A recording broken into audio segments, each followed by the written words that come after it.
श्री राम जय जय राम ओम श्री राम जय जय राम ओम श्री राम जय जय राम ओम श्री राम जय जय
That side, Family, shall we keep it here? We can change the place.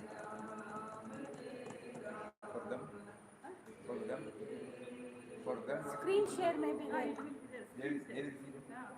Screen share, not from there, from here only. Screen share.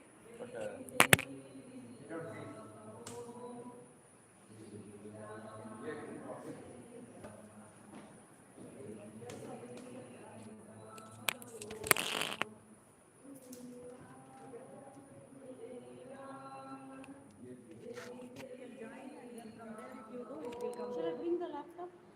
He's coming. No, he said ask me to come. Oh, I'll go and bring. Call him here Call him. with the laptop. Let him come. I didn't know that. Jai Ram, You join the Google Meet. Jai Jai Ram, Om Shri Ram, Jai Ram, Jai Jai Ram, Om Shri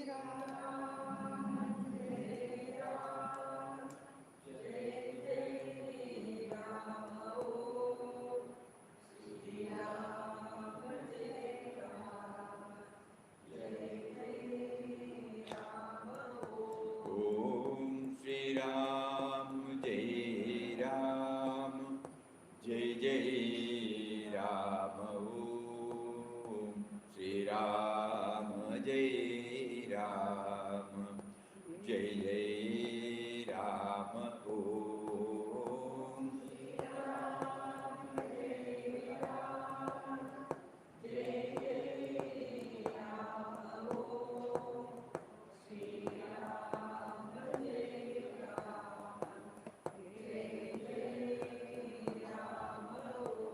Om Shri Ram, Jai Ram, Jai Jai Ram, Om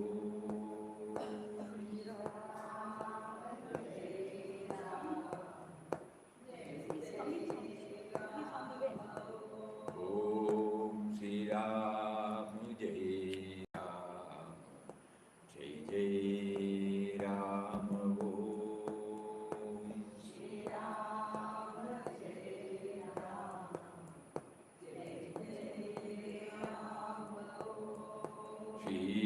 Ram, Jai Ram, Jai Jai Ram, Om Shri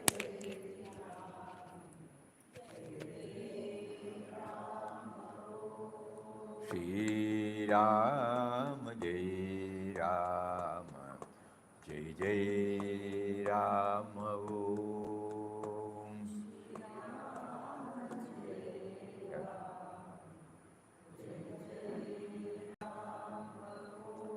Shri Ram, Jai Ram, Jai Jai Ram,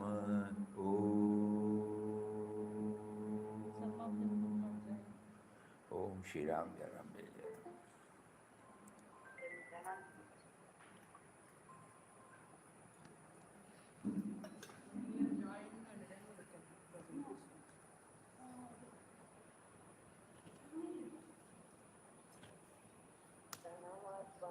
Pranam, pranam, pranam. Pranam, pranam.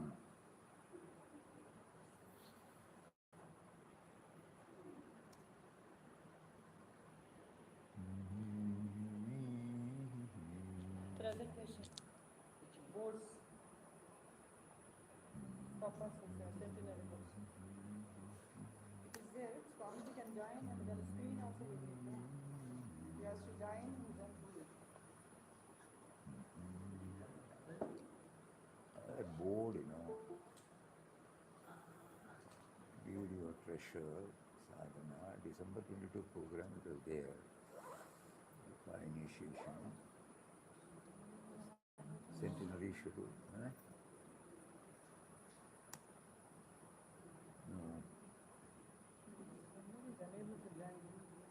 That is another thing.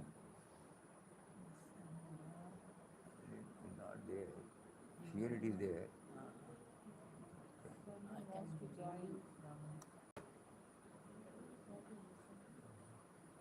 You want the PPT, no? Eh? You want the PPT? PPT. Wait, I'll just send you now. വേണ്ട ഇവിടെ ഉണ്ടാവുമല്ലോ. From here it is there.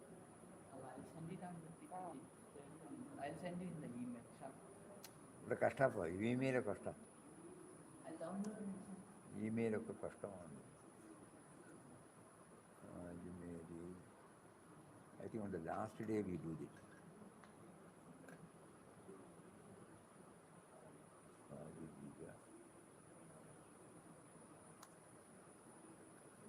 What's the request?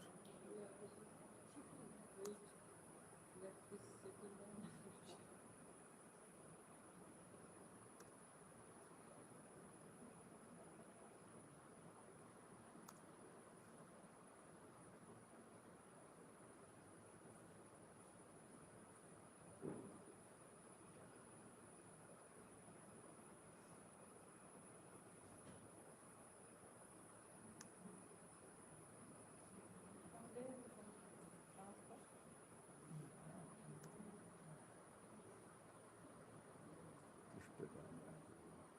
It is here, no? We can transfer. Shall I get the wire? Journey boards video should be there No, also. it shouldn't. From only here we have taken. We do one thing, you go to Swamiji, search, what is it called? It's IQG journey. IQG journey boards. Journey boards. Yeah.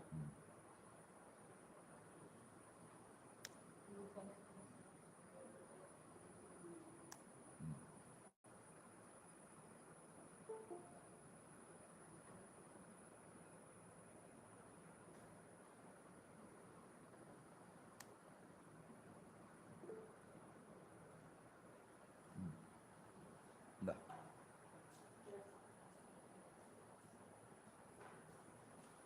Oh, I have to move, huh? Transfer.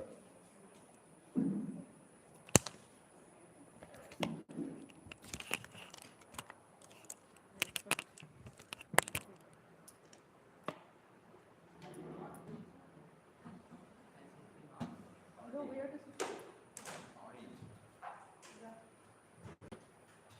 That's it. No.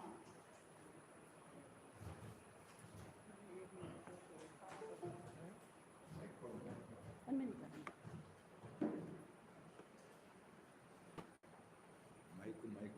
കൊണ്ട്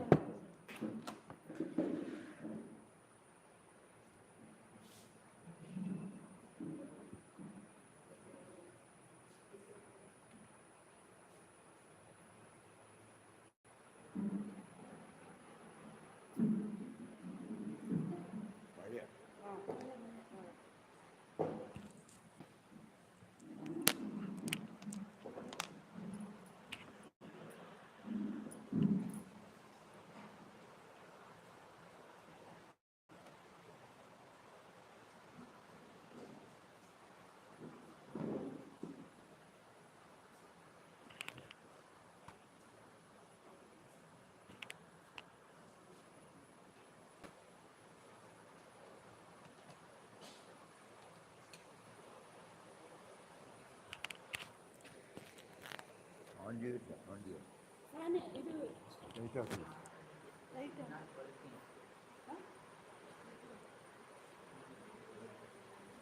Light is there, light is there. Now it is not there. Right, right. Now it is not there.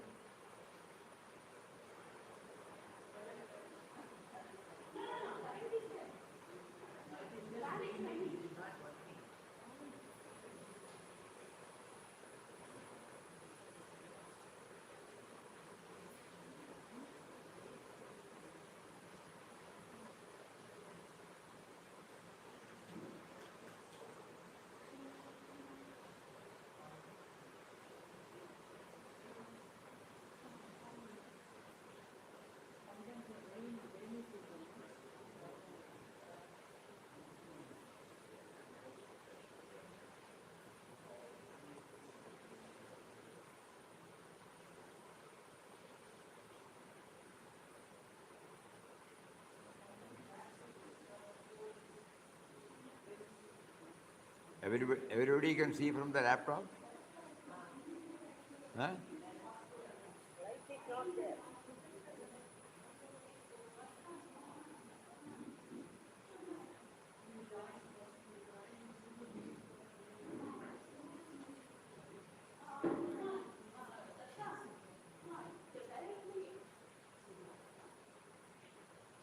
All right. If it's not that, we'll see tomorrow.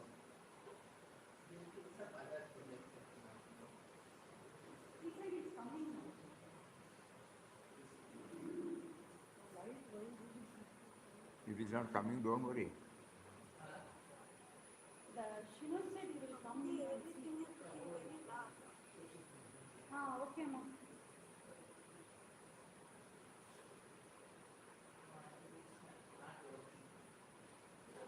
But you can continue because they hear you first.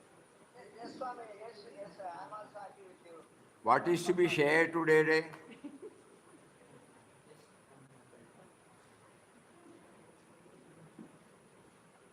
What is to be shared today? Yesterday, Guru Deva Tava. Guru Devatava.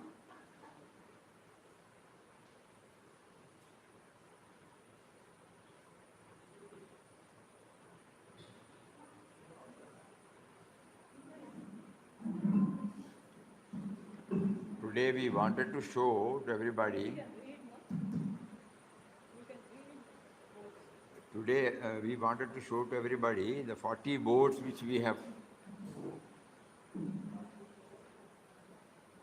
have brought out at the time of centenary celebration, a journey from Mangalore to Mangalore. The purpose of that board was to give a deep insight about Papa's teachings, at the same time relating to his journey from Mangalore back to Mangalore. We can read it out. We thought if the equipments are all right, we can show it also.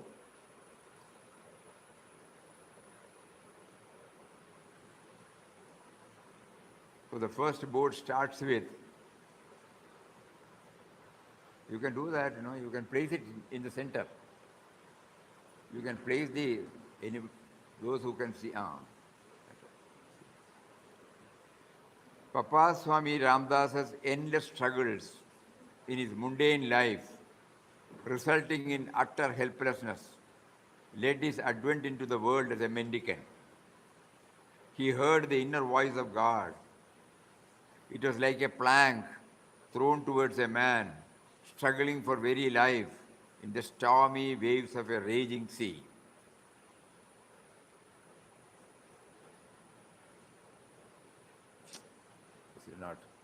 This also will not work.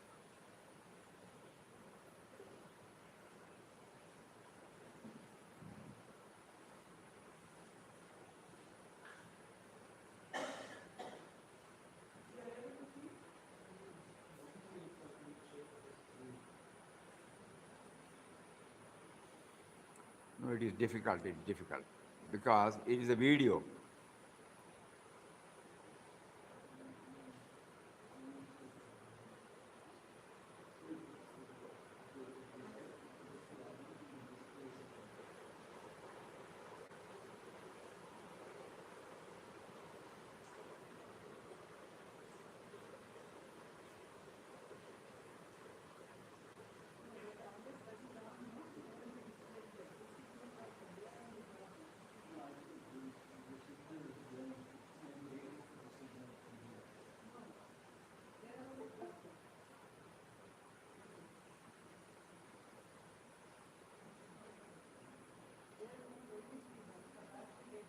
Anyway, I think we have not prepared well, so we will go back to something else.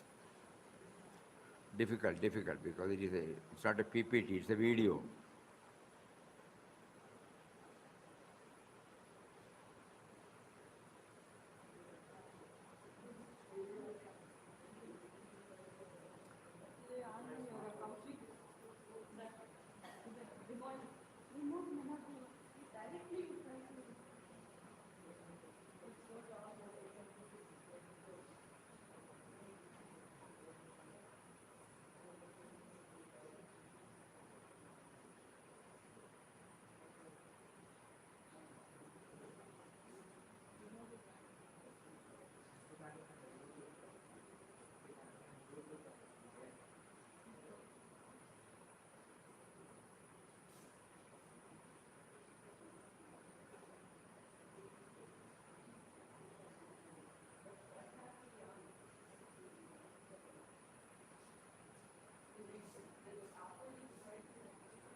yesterday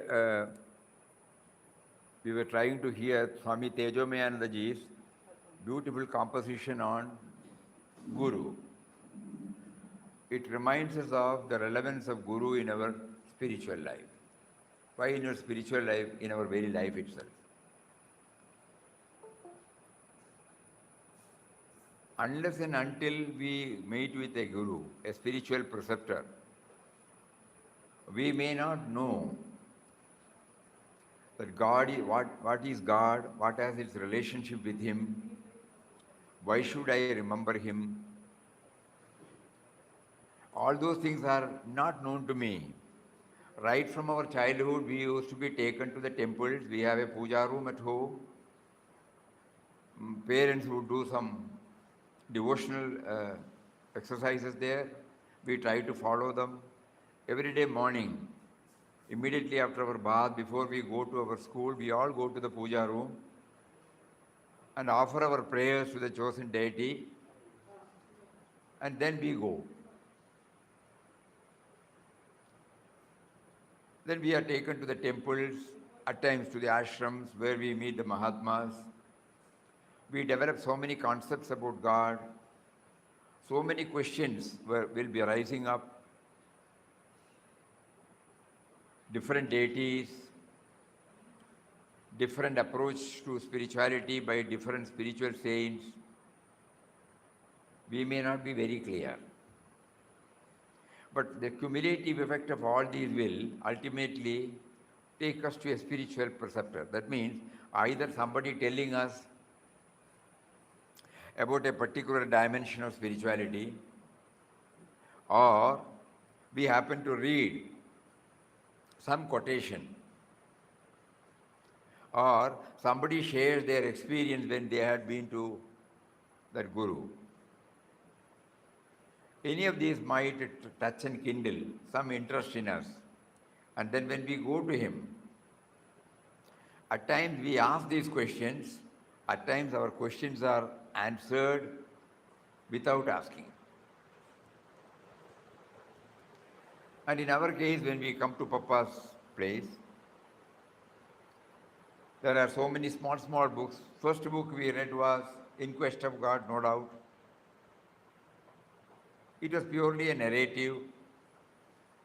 At that time we thought it is an account of his yatra, but very interesting, because various types of experiences he had undergone, and every time he was able to maintain a sense of equilibrium, equanimity, without getting neither elated nor depressed, never finding fault with anybody, free from grumblings and complaints, highly contented in every situation he is made to pass through. These are some of the things which come to us, and then we go in detail. How is it possible? Then when we come to ashram, we find the ashram routine gives thrust for nama chanting. So we slowly try to understand there should be a link between this nama and to our life struggle. If we are really fired with an aspiration to know more deep, we will try to go.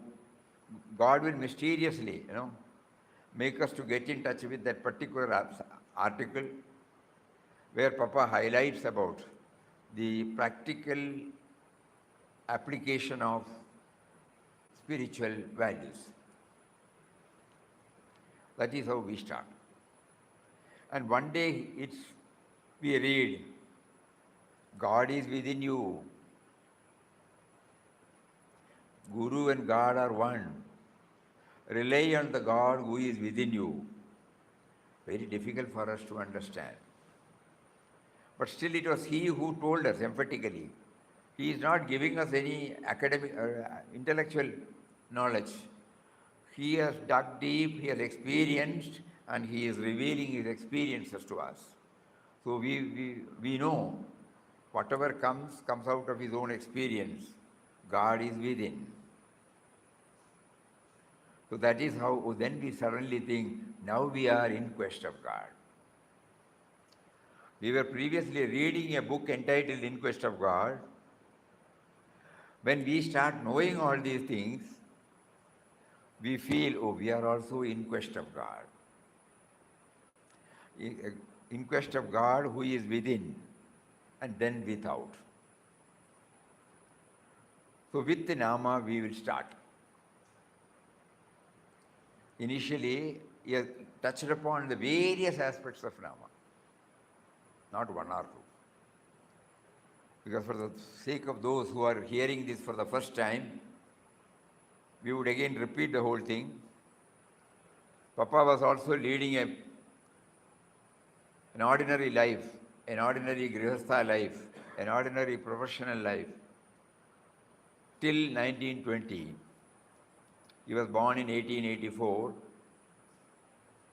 After education, he was not good at studies, but after that, he went to Bombay to take a diploma in textile engineering in BJT Institute.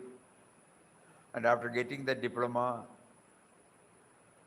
he got a placement in a spinning mill in Madras. If what we remember is right, then his parents pressed them for getting married. Then he got married.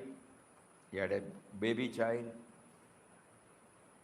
And then for no fault of his, he loses that job and moves to Coimbatore,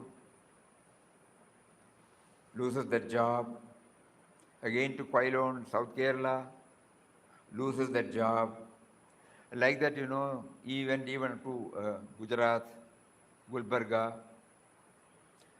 Periods of unemployment were more than periods of employment. So the whole life is getting, shaken at every point of time, shifting the family. And he was struggling to make the both ends meet. And at that time, his father-in-law told him, you come back to Mangalore, we will start a joint venture where we will take up this, dyeing saris and whatnot. Initially, it was going up and up. After some time, the decline started. And a stage came when it could not be run. In that process, the relationship also got strained. He came out of it. And his brother, Anandashram, told him to start a similar venture under the banner Anandashram Vittal Rao Company in Mangalore. Initially, it was going very well. Later on again, for reasons unknown to us, it started declining. And a stage came when he had only liabilities, mounting liabilities. Creditors were pressing for their dues. Sales was not taking place. He was passing through a terrible, stressful period. Again at home, wife was often sick with rheumatism. Apart from that, she was quite orthodox in her habits, whereas Papa was modern in his approach. So there was always an ideological clash also. So both at home and outside, he was leading a miserable life. We are putting two and two together, though Papa has not said in so many words. And when this was now building up in 1920, when Gandhiji came to Mangalore, there was a big meeting in the police Maidan where he was one among the 10,000 people as Vittal Rao. You might be knowing that Gandhiji was a votary of Ramnam. And then he started. Somehow, these are his words. an inexplicable influence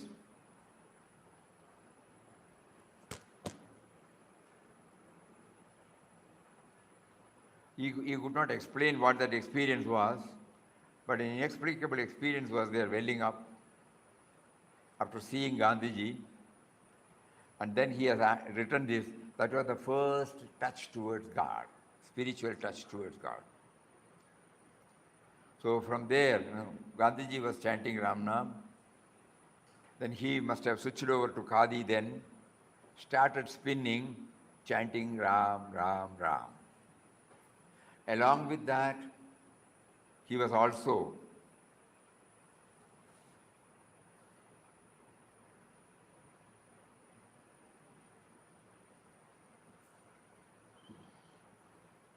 go to the first. So we will reserve it for tomorrow. This will give us more idea. Go to the first. This was the board we were referring to.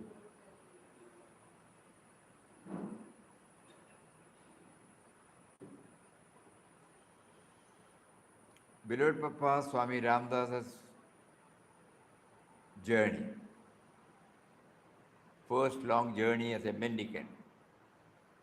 Vittal Rao, as Beloved Papa Swami Ramdas was known before embracing sannyas, was struggling in the whirlpool of worldly life until he was lifted up by the indwelling infinite power.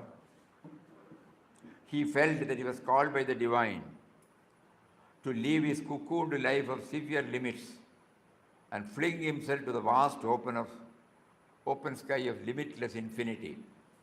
This was his first long journey as a mendicant, traversing from the deep south to the far north, entirely relying on, it goes,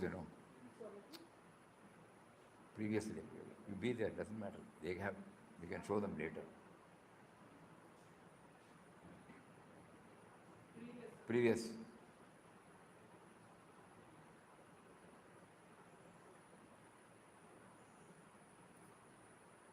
Move now, move. Where we stopped, we should move.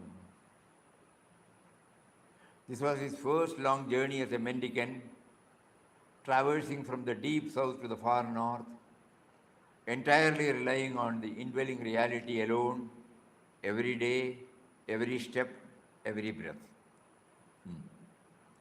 Route map, skip. Mangalore.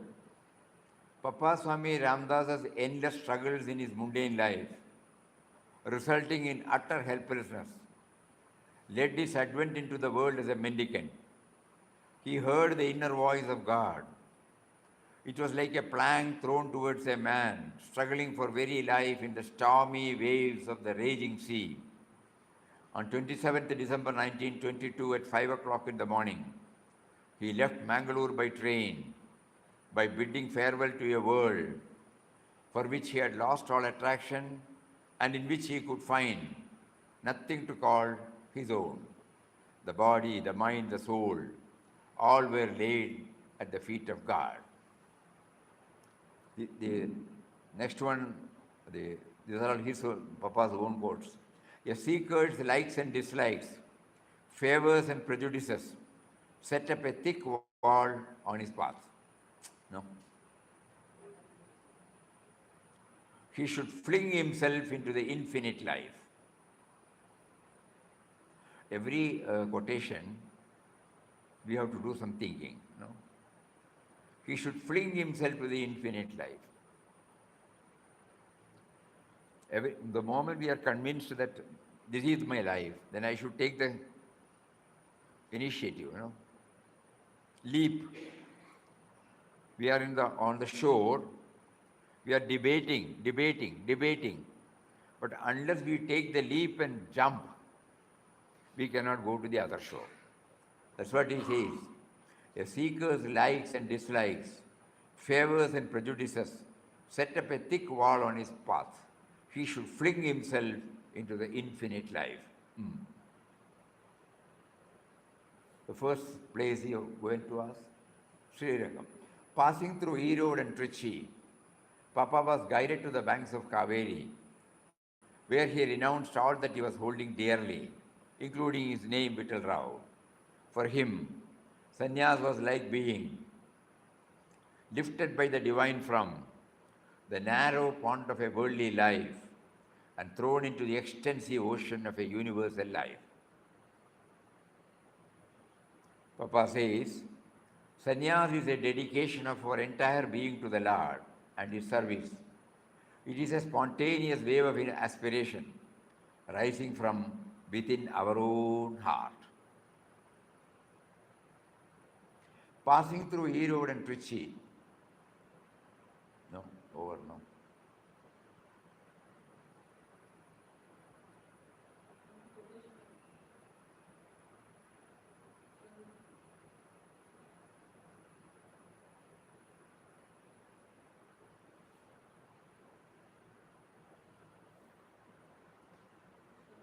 Oh.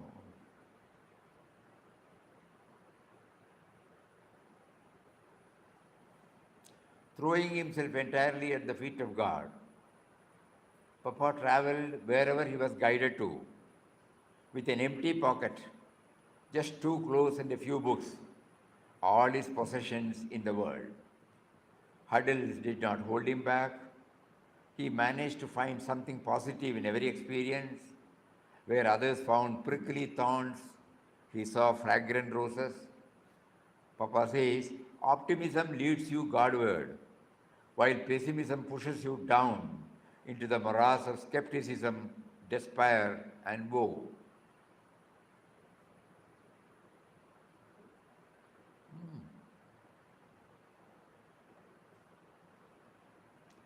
As his one and only guide and guardian led him further, he saw many wonders of art and architecture. But behind every carved stone and beneath every masterpiece, he found the signature of his master. Every towering structure showed him the splendorous glory of the Creator. Papa says, be the light unto yourself, and in your own original way, manifest the magnificence and power of your enlightened life. Be highly creative, set free the infinite power that is within you.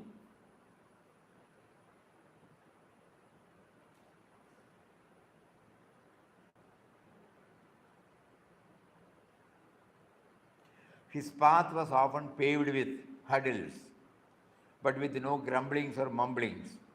He went on, embracing every situation cheerfully.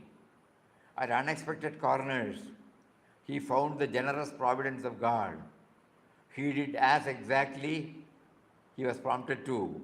At the same time, whenever things did not happen as expected, he took even the non-fulfillment as his will and wish. Very important word for all of us to think, Non-fulfillment as his will and wish. He says, life must flow spontaneously like a river. Whatever act you do will, in this condition, be utterly divine. Don't have any misgivings or doubts. Push on until the great truth within you reveals itself in all its glory through every part of your being.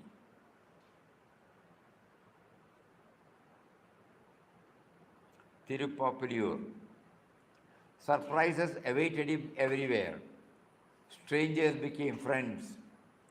Those who misjudged his attire and appearance and called him names later came to realize his worth and became admiring benefactors. In unfriendly encounters, he would never react on impulse. Eventually, they turned out to be benevolent experiences.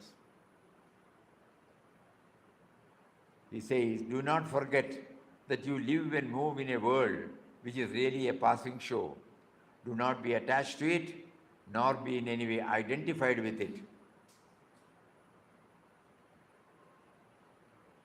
Take the whole world game for what it is.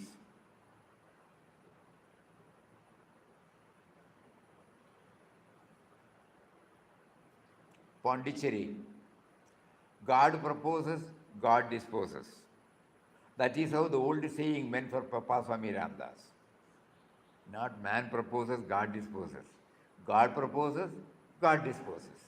Since he always believed that God is the guide, unfulfilled outcomes did not lead him to despair or disappointment.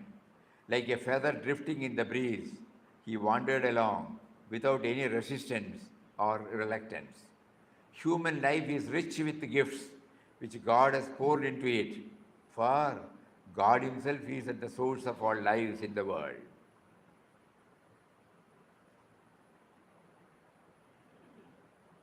Tiruvannamalai. Papa's travels took him to diverse experiences, from meandering through crowded streets to meditating in a cave for a month in full solitude. He felt God's living presence in every breath. Every creature around the cave reminded him of his providence. His fellowship with nature was so close that even squirrels would come to eat from his hand without any fear. He says, prayer and meditation open up a channel of communication with God so that His grace may fill you and transform your life into His very image. Tirupati.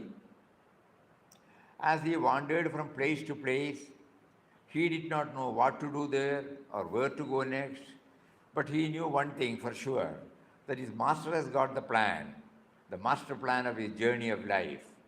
As much as he found his presence around him, he also knew that what he was seeking was within. Repetition of Ramnam simultaneously with meditation on the great ideal is perfectly right, but the remembrance must flow in the mind without break, like the stream of oil poured from one vessel into another.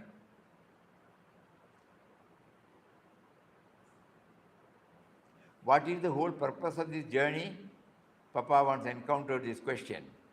He had no doubt or resistance in quest of God. It was clear to him that God is everywhere, but he wanted to experience the same. And he felt this wherever he went, whoever he met. To him, all signs and signals led to one direction, to God. He says, turn your mind day by day toward the immortal source of your life, God. Let your actions flow like gentle streams, singing the melodious song of divine service. Behold your beloved everywhere. Basavada. During his travels, Papa was fortunate enough to receive the services of many kind-hearted souls, many kind of people who followed the dictates of their conscience. Seeing their services, even in unfavorable situations, with the risk of dire consequences, Papa often wondered, thy one touch can change in a moment the entire face of the universe. Papa says, let your service be done in a spirit of spontaneous love, which is by itself a great balm and a source of unlimited joy and peace. True service lies in you are not being conscious of having done anything for anybody while you are busily engaged in relieving the pains and sorrows of people around you. Jagannath Puri. Reaching the ancient seaside temple frequented by millions of fervent pilgrims, Papa felt a deep emotional connect. Papa's devotion to the divine knows no bounds, both in his abstract infinite nirguna aspect and his local personalized saguna aspect. Papa says, devotion means loving remembrance of God. Bereft of devotion, life is dry and tasteless. Devotion sweetens life and frees it from the bond of ignorance. Kolkata and Dakshineshwar. Crisscrossing the country from down south to far north, Papa was often led to the noble company of saintly souls.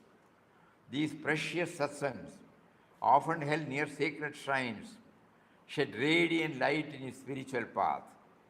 Revering saints, he was touched by their values and ideals they kindled in the humanity. Papa says, you know, butter comes after churning. Similarly, after struggle comes repose. The darkest night is succeeded by the bright day. So do not despair. Look within for the dawn of divine light and freedom. For this, satsang is beneficial. Tarakeshwar.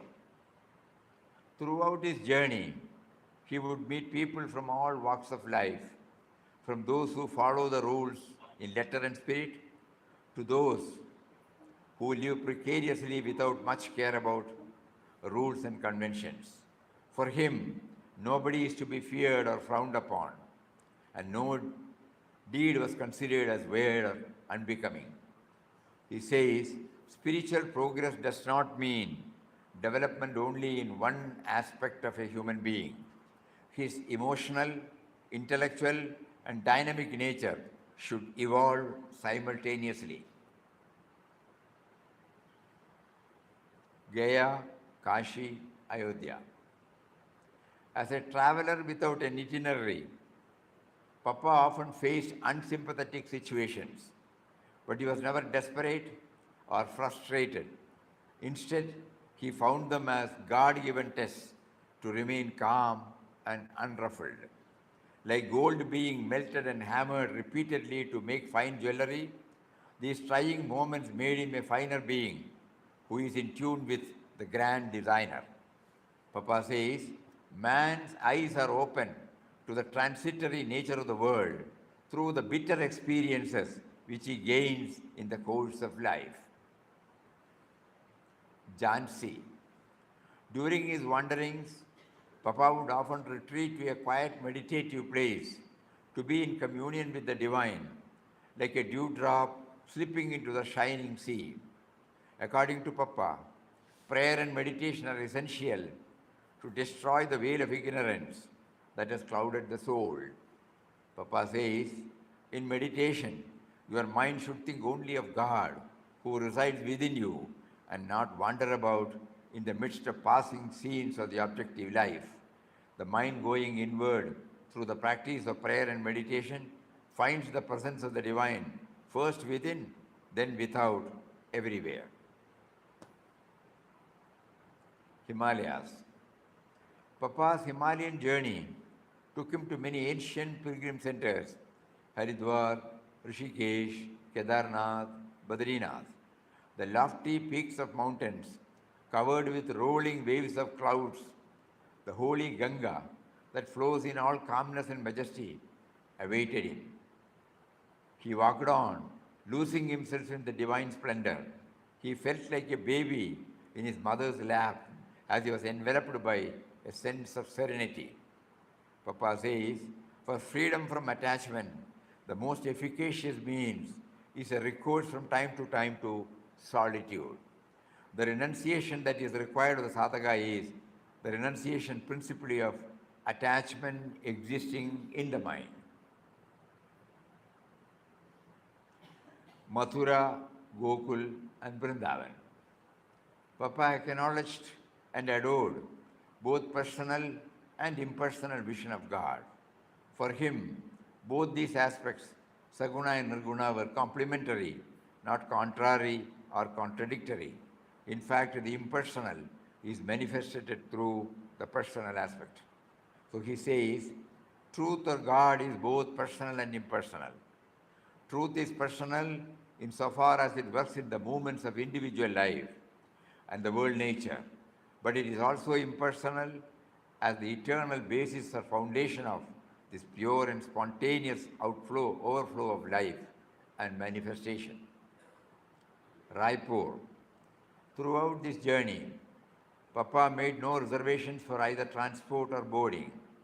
Wherever he reached, he would look around to see a vacant spot, no matter whether it was nauseating or not, where he can rest for a while. Some of these places were rather inhospitable and offered no comfort to his weary body. Still, he had no reservations about his stay or food. He says, liberation is possible only through the human body, and to waste this life in pursuit of sense pleasures instead of trying to reach God is indeed pitiable. Body is only a vesture, a mask, or a vehicle impermanent, and transitory. Ajmer, like an innocent child who would carry an umbrella to a gathering convened to pray for rain, Papa trusted God unconditionally to take care of him. Even when he was living in a jungle infested with many venomous creatures, he had no fear, for he knew he was in the ever protective hands of God. He says, a man without faith is a vacillating creature, vacillating between sorrow and fear, whereas he who possesses faith is a real hero who has conquered weakness, stands firm like a rock in all the storms of life. Junagadh. While traveling in the western India, Papa managed to visit contrasting terrains from high and mighty Girnar hills that got 10,000 steps to climb to the seaside town of Porbandar. But wherever he went, his sense of empathy and compassion towards his fellow being, including animals, was intact and evident. The world, he says, the world we live in is a school in which observation and experience offer us immense possibilities for self-improvement, nay, that the world itself is Guru or God. Dwaraka. Papa had an unwavering clarity and conviction about the path he has chosen. His faith in visionary saints was unshakable. His relationship with his friendly fellow travelers was not burdened by any expectation from his part. Surrender is of one kind, he says, total only. It means dedication of your entire life to God. There is no such thing as partial dedication. I-ness is not given up partially. Bombay. During his travels, Papa sometimes met people who were going through tragic and painful situation in life. They were looking for solace and solution, listening intently to their tales of travels. He would then guide them to the uplifting and reassuring hands of the divine, offering them a safety net in the uncertain world. He says, if we look at the problem raised as to why people suffer, why accidents happen, why people suddenly die or pass through long periods of agony, from the karmic standpoint, we find that suffering and death come to man according to his past actions. Panchavati and Tapovan. Many incidents in his journey convinced him that God's ways are always inscrutable and he alone knows the why and the wherefore. Papa was always content with what he had and never wanted anything more, even when he was repeatedly offered. He says, feel always that you are in his hands and therefore always safe. With the weapon of God remembrance, you can dwell in the midst of temptations and remain unaffected. Trambakeshwar. Many a times, Papa was saved miraculously in precarious situations. These events reinforced his faith and trust in his Savior and convinced him that he alone exists. What the caterpillar calls the end of the world is what God calls a butterfly. He says, be calm and serene in all situations with the thought of God in your mind. Be always brave and cheerful. You are truly under his protection. Pandharpur and Bijapur. A journey is an expansion in many ways. It opens new windows to the hitherto unseen world. For Papa, whatever he came across, nature, buildings, people, animals, everything extolled the glory of God. Seeing a cow, Papa was reminded of how God through this creation nourishes us without fail. To Papa, cow represents a grand ideal of all that is gentle, pure, self-sacrificing, and innocent. To love all, Papa says, is the true bhakti of God. To serve all is the real worship of God. Hubli. During his journey, Papa was fortunate to get the darshan of many Mahatmas who inspired him with the exemplary lives they led and the universal values they kindled. He says, Society of Saints is the most effective means to awaken the heart to the consciousness of God. The aspirant should approach them in all humility with an attitude to receive their enlightening influence. Pandava case, Kadri, Mangalore. Back to Mangalore. Papa's journey that started from Mangalore came a full circle as he finally reached the Pandava caves near the town. To sum up, it was a journey that began in the background of frustration and utter restlessness, ended in a state of peace and serenity in God remembrance. Papa says, the soul which is imprisoned within the toils of individualism now attains the bliss of perfect freedom.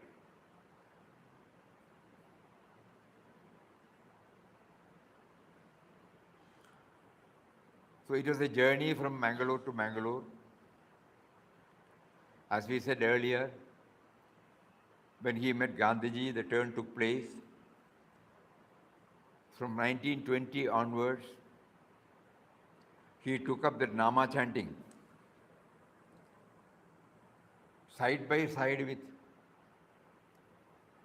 reading of, not merely reading, and doing mananam of, reflecting on, contemplating upon, meditating on the profound themes discussed in Yoga Vasishta, in Srimad Bhagavad Gita, in Light of Asia, New Testament, and Gandhiji's works, Gospel of Swami Sri Ramakrishna, works of Swami Ramtirtha, works of Swami Vivekananda. So in these 2 years he was trying, that is why he could get many answers. And the chanting became very effective, not slipping into mechanical, superficial, lip level exercise. As he kept on chanting, when he was deriving the inexplicable bliss, he wanted the mind space to be completely cleared, exclusively for God remembrance. For that, he had to cut short all the comfort zones. So he reduced his meals from 3 to 2, 2 to 1, and 1 to mere boiled potatoes, that too without any spices or salt. He reduced his dress. He started stretching himself on a mat and chanting. And in one book, it is mentioned that out of 24 hours, he was chanting for 22 hours. He was becoming indifferent to all the worldly activities. In the meantime, God facilitated a close friend of him to come forward and offered him that I will take over your sick unit.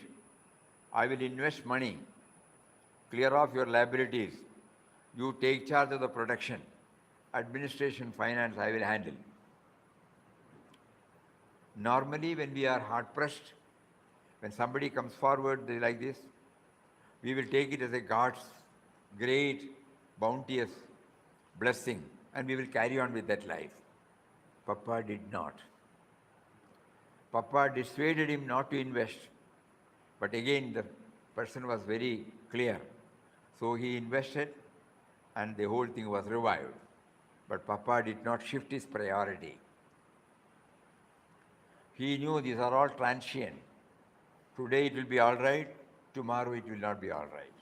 I want that which is intransient, that which is permanent, that which stays with me, that which is eternal. So he carried on with his own sadhana, and on 27th December, when he got almost stabilized, that God within is behind every thought, every word, every act. One day he was made to think, why not he throw himself totally in his feet?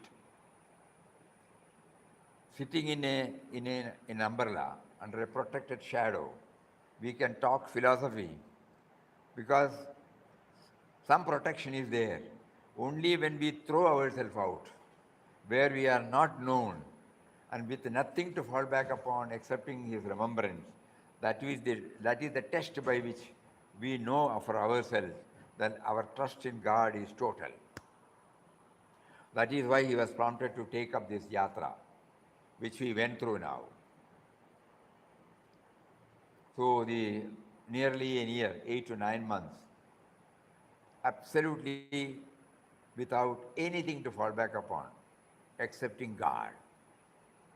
He was always cheerful, he was always positive, he was always remembering. He was always conscious of the master designer, the planner. So he had, like a child going along with its parents, he was moving from place to place, and he came back. After some time again, here when he came back, for the first time, he also went for inward journey. Previously, whenever he resorted to solitude, he has not mentioned that he had taken to inward journey. So after coming back, he took to serious inward journey, and whereby he was able to revel in that indwelling reality. When he came out again, he went out again. That was chronicled in a book called In the Vision of God.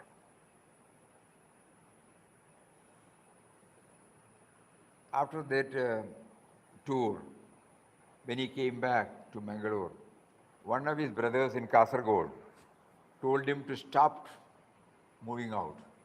And they put up an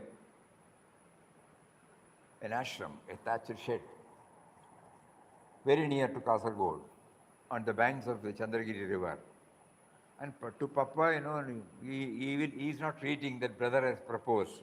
To him, everything was God's. So he was staying there. When he was staying there, he was not accepting anything from anybody. The brother sent some food. He will take a little food, that's all. But always in a blissful state. Word got spread that a Swami who is always in a blissful state is staying here. So people started going there.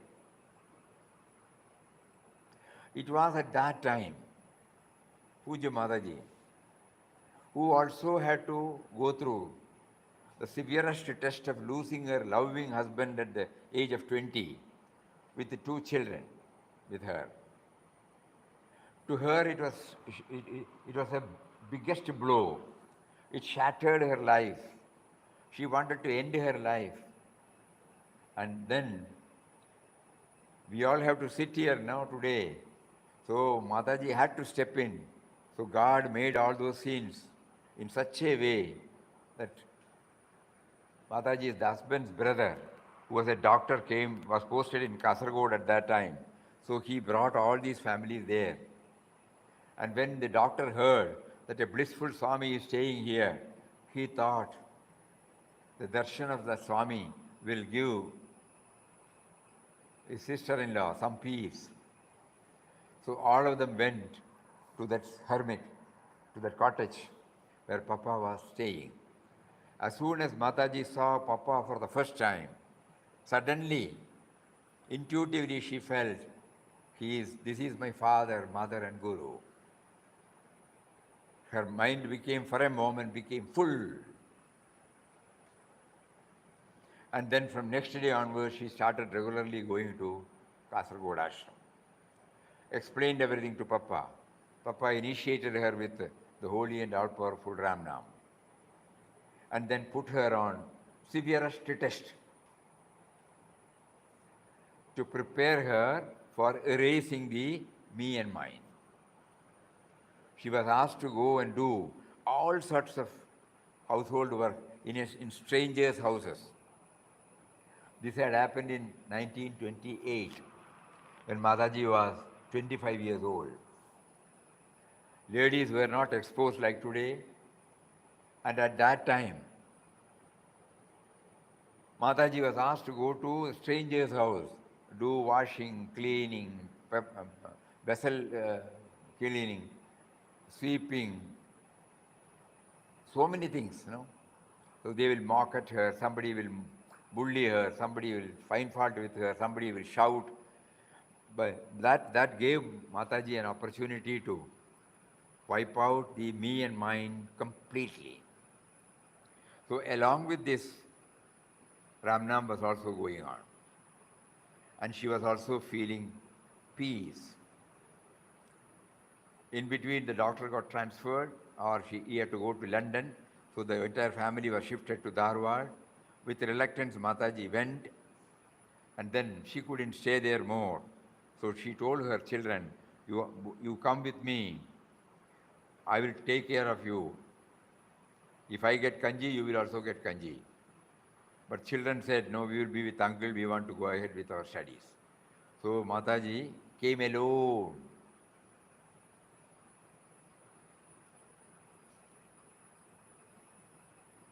Alone all the way from Dharwad by steamer up to Mangalore, from Mangalore by train to Kasaragod.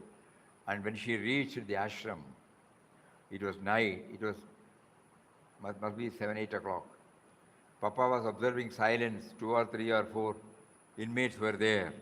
As soon as he saw Mataji in that, he wrote a chit, Mother, you have come to your own place. So with all people, they were all staying there, cooking and simple cook, and carrying on with, she was attentively taking part in all satsang sessions while holding on to Ramnam. But somehow, God willed that the area should be shifted. Mataji's role has to become more clear, more conspicuous. So another drama God played. People who were there, they were finding fault with Mataji. Why should this lady come and stay in an ashram? So one by one, the male members started leaving. And one day, somebody in the neighborhood, in the night they came and they wanted to strangle her. At that time, Papa said, Ram, immediately they ran away. On that day, Papa decided that they should leave. Then both of them left. Papa had no idea, everything is okay. Every incident is pointing out towards something which God alone knows. But Mataji blocked the way and extracted a promise that wherever he went, he will take her. So next morning, they reached Kanhangad, and there was a relative nearby who had just finished, put up a new house, and they wanted Papa to come and stay there. So they were staying there. So now slowly God revealed his plan. He made somebody to go and suggest to Papa, why should you go here and there? Why don't you set up the ashram here? And they offered 400 acres land. And then Papa, to him everything is God's will. Mataji was also taken, and then from that day onwards, Mataji took over. In the sense, all activities were handled by Mataji. Papa used to say she is the Adhisthana Devata. So the bhajan hall with no veranda and side row, as you see in the photo here, as you enter this hall, plus a small house for Mataji to stay and cook, that was constructed, and Anandashram came into being on 15th May 1931. And this was the message. Morning we read. That is clearly given here. And when he said God is ashram does not mobilize, ask anything. Because that word, the Lord is the help, Lord is the refuge, Lord is the guide.